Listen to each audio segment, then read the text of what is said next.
Hello everyone, good morning all of you. Today we can learn about definite integral by limit of a sum.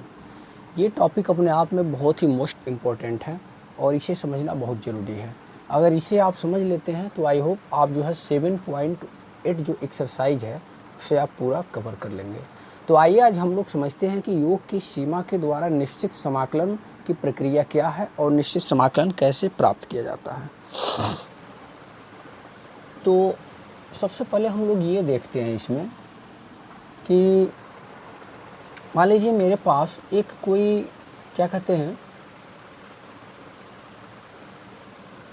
ये x axis को represent करता है, x ओ x dash, और ये बता रहा है वाई ओ वाई डैश को। मान लीजिए मेरे पास कोई कर्व है ऐसे, किसका कर्व है, वाई बराबर एफ एक्स के लिए। वाई बराबर एफ एक्स के लिए मेरे पास कर्व है और दो बिंदु एक्स एक्सिस पे मैं ले रहा हूँ ए, और यहाँ पर मैं क्या ले रहा हूँ, यहाँ पर एक पॉइंट मैं ले रहा हूँ बी। ध्यान से देखिएगा, अब बोल दिया कि इसका हमें जो है एरिया फाइंड करना है। हमें इसका क्या करना है, एरिया फाइंड करना है।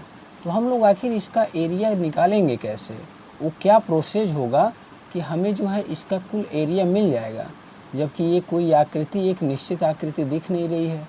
यहाँ आप देख रहे हैं वक्र टेढ़ा मेढ़ा गया है। तो आखिर ये क्या प्रोसेस हो सकता है इसका एरिया फाइंड करने का।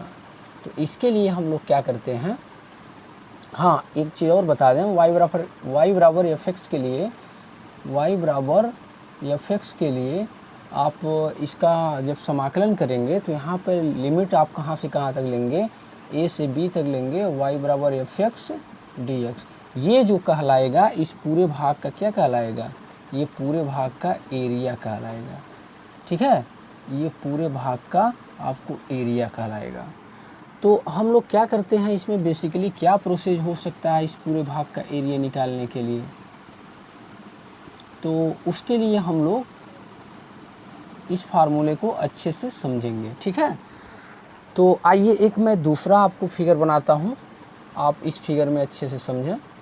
यहाँ पर मैंने फिर एक कर्व लिया ऐसे, और एट पॉइंट ए यहाँ पे दिखाया और एक्स एक्सिस पे, और यहाँ एक पॉइंट मैंने क्या दिखाया आपको, बी दिखाया। अब हम लोग क्या करते हैं, इसमें बहुत छोटी छोटी पट्टियाँ ऐसे खींचते हैं, ऐसे छोटी छोटी पट्टियाँ ऐसे खींचते हैं। अब मैं आपसे कहूँ कि इन सभी पट्टियों के बीच का जो डिस्टेंस होगा वो क्या होगा, तो ये नंबर ऑफ लाइन है पट्टियों की जो मैंने अभी ड्रॉ किया है।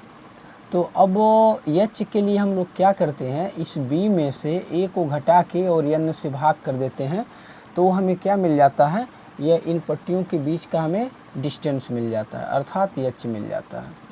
ठीक है, बी माइनस ए अपॉन एन से। लेकिन अगर मान लीजिए मैं आपसे कहूँ कि एन कैसे प्राप्त करेंगे, तो आप कहेंगे बी माइनस ए अपॉन एच से प्राप्त हो जाएगा एन, बी माइनस ए अपॉन एच से। तो अब आइए देखिए क्या होता है अब इसके आगे। ठीक है, अब ये जो है, ये मान लीजिए अगर एच है तो ये कितना हो जाएगा, ये ए प्लस एच का हो जाएगा।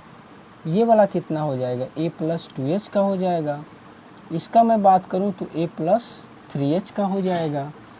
अगर इसका मैं बात करूँ तो ए प्लस कितना हो जाएगा, 4h। और ये सबसे आखिरी वाला जो है ये v, इसके पहले का अगर मैं बात करूँ तो a plus N minus 1 into क्या होगा, एच होगा। क्लियर है, इस बात को आप समझ पा रहे हैं। और इसे मैं क्या नाम दे देता हूँ, इसे मैं नाम दे देता हूँ एफ ए। ठीक है, इसे मैं क्या नाम दे देता हूँ, एफ ए। और ये फंक्शन है, और इसका मैं नाम बोल देता हूँ एफ ए प्लस एच। इसी प्रकार से ये वाला जो है, ये वाला, इसका नाम क्या हो जाएगा, एफ ए प्लस 2h। और इसी प्रकार से ऐसे चलता रहेगा। और अगर मैं सबसे आखिरी वाले का बात करूं तो इसके लिए क्या हो जाएगा, F A plus N minus 1 into H, ये हो जाएगा सबसे आखिरी वाले के लिए। ठीक है, तो हम लोग अब इसका एरिया फाइंड करने, अब हम लोग इसमें क्या करेंगे, तो देखिए हमें जब इस पट्टी का हमें एरिया निकालना है तो आप जानते हैं आयताकार दिख रहा है, आयताकार आपको दिख रहा है, तो इसका ये चौड़ाई ले लीजिए और ये इसका लंबाई ले लीजिए। तो आपको क्या करना होगा, एच से मल्टीप्लाई कर देंगे किसमें, एफ ए में। पुनः आप इसका आप एरिया लेंगे तो उसमें भी एच से मल्टीप्लाई कर देंगे एफ ए प्लस एच में, प्लस एच से मल्टीप्लाई कर देंगे F A plus 2h plus dot dot dot, और सबसे आखिरी में एच से गुणा हो जाएगा F A plus n minus 1 into H. Clear है। अब इसमें क्या होगा, अब आप लोग थोड़ा गौर कीजिएगा कि अब मान लीजिए ये तो अगर ऐसे रहता, ये पूरा आयताकार रहता, ये जैसे पूरा आयताकार आपको दिख रहा है, लेकिन इसको मैं आगे बढ़ाऊंगा तो आप देख रहे हैं इतना भाग जो है बच जा रहा है। तो यही तो मेन है इसका, इतना भाग आखिर बच जा रहा है। तो इस भाग का हम लोग कैसे एरिया निकालेंगे, तो इस भाग का एरिया निकालने के लिए इसमें ये बोला गया कि एच को एकदम जो है लगभग आप रख दीजिए शून्य के इक्वल। तो अगर मैंने आपको बताया है एच बराबर बी माइनस ए अपॉन एन, तो अगर जो है एच को मैं लगभग शून्य के बराबर ही रख दूं तो उस केस में मेरा एन क्या हो जाएगा, एन इनफाइनाइट की ओर अग्रसर हो जाएगा। तो हमारे लिए जो फार्मूला बनेगा, अब हमारे लिए जो फार्मूला बना y बराबर एफ एक्स डी एक्स का, इसे ए टू बी और एफ एक्स डी एक्स, तो मैं यहाँ पे लिख देता हूँ ये ए टू बी और एफ एक्स डी एक्स। अब यहाँ पे आप क्या कर लीजिएगा, यहाँ पर आप एक लिमिट लगा लीजिएगा और एच टेंड टू 0 कर दीजिएगा। अब 0 जैसे करेंगे तो 0 पर आपको इसे ले करके आप क्या कर दीजिएगा, इस टोटल चीज़ का आप समाकलन कर दीजिएगा। क्लियर है। तो आपको क्या मिल जाएगा, इस पूरे क्षेत्र का एरिया मिल जाएगा। लेकिन एक चीज़ और है यहाँ पर, जैसे ही हम लोग एच टेंड टू इनफाइनाइट रखते हैं तो इसके लिए अब एक और हमारा फार्मूला बन जाएगा y बराबर एफ एक्स के लिए, y बराबर एफ एक्स के लिए ए टू बी और F X D X equal to limit n tends to infinite. जब h 0 होगा तो उस केस में आप देख लीजिए क्या होगा, जब h का मान आप 0 रखेंगे तो n बराबर क्या हो जाएगा, b माइनस ए बटे यहाँ पर h आएगा, और इस h के जगह जब 0 रखेंगे तो n किसके ओर अग्रसर हो जा रहा है, इनफाइनाइट की ओर। तो जब अब n टेंड्स टू इनफाइनाइट लेंगे तो h की वैल्यू यहाँ से रिप्लेस कर दीजिए n के फॉर्म में। ठीक है। तो b माइनस ए अपॉन क्या हो जाएगा, यहाँ पे b माइनस ए अपॉन ए हो जाएगा, b माइनस ए अपॉन n हो जाएगा। क्लियर है, h के जगह।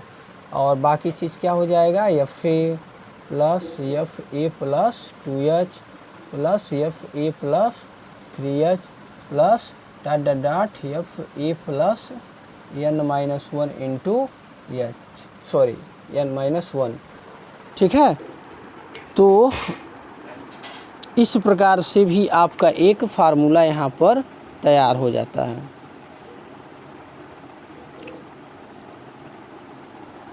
तो अगर हम लोग इस फार्मूले का भी प्रयोग करेंगे तब भी हमारा आ जाएगा, और इस फार्मूले का प्रयोग करेंगे तब भी आ जाएगा। तो ये होता है योग की सीमा द्वारा निश्चित समाकलन। अब इसको जानने के बाद थोड़ा सा आपको कुछ और भी जान लेना चाहिए, जो कि मैं ऊपर लिख देता हूँ। इसको जानने के उपरांत आपको जो है कुछ नंबर्स का सम जान लेना चाहिए। जैसे अगर 1 प्लस 2 प्लस 3 प्लस ऐसो 1 है तो इसका जो सम का फार्मूला होता है वो n प्लस 1 अपॉन 2 ये होता है फार्मूला। ठीक है। ये कहाँ तक, ये n तक का जोड़ होता है। अगर मान लीजिए इसी का स्क्वायर है, इसी का स्क्वायर है, n स्क्वायर है ऐसे, तो इसका n plus 1 2n plus 1 upon में क्या हो जाएगा, 6 हो जाएगा। अगर इसी का क्यूब है, 1 का क्यूब, 2 का क्यूब, 3 का cube, dot dot dot n का क्यूब, इसके लिए जो फार्मूला बनेगा वह n प्लस 1 बाई 2 और इस पूरे का क्या, होल स्क्वायर। इसके बाद जो है गुणोत्तर श्रेणी के लिए n पदों का योगफल का क्या फार्मूला होगा, जैसे मैं लिखूँ इसके बाद गुणोत्तर श्रेणी के लिए, तो a plus A R plus A R square plus dot dot dot A R to the power n। तो इसके लिए सम का जो फार्मूला बनेगा a R to the power n minus 1 upon में r माइनस 1। इस बात को भी आपको ध्यान रखना है।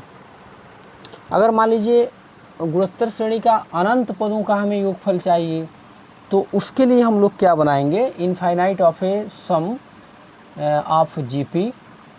तो उसके लिए क्या हो जाएगा, a बटे 1 माइनस आर हो जाएगा। ये इनफाइनाइट ऑफ जीपी होता है, इनफाइनाइट ऑफ ए जीपी। तो इतना सभी बात आपको ध्यान रखना। अगर इतना पूरा आप जानते हैं तो ये चैप्टर आपके लिए बहुत ईजी हो जाएगा। तो वेरी वेरी थैंक यू। जय हिंद।